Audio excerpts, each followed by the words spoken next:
Hi hello friends, welcome back to my channel. Ayyanar துணையில் இனி வர எபிசோட்ஸில் என்ன நடக்குதுன்றதை பார்க்கலாமா?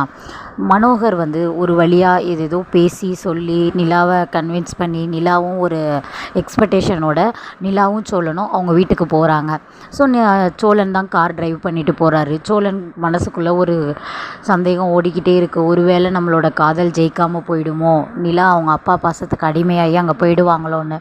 ஆனால் நிலாவோட மனசில் ஃபுல்லாக நம்ம அப்பா திரும்பி நம்மளை அக்செப்ட் பண்ணிக்கிட்டாரு, இதே மாதிரி நம்மளோட கல்யாணம் நான் ஏன் கல்யாணம் பண்ணேன்றதையும் புரிஞ்சுக்குவார் அப்படின்ற ஒரு எண்ணத்தோடையே போயிட்டுருக்காங்க.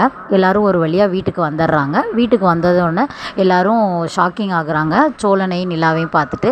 ஆனால் மனோகர் மட்டும் எல்லார்கிட்டையும் சொல்கிறாரு, ஷாக்கிங்காக பார்க்குறாங்க. ஆனால் அவங்க அப்பா எல்லார்கிட்டையும் சொல்கிறாரு, இனிமேல் நிலாவும் சோழனும் ஒரு வாரம் நம்ம கூட தான் இருக்க போகிறாங்க, நம்ம பொண்ணு பழையபடி நம்ம வீட்டுக்கே வந்துட்டா அப்படின்றாங்க.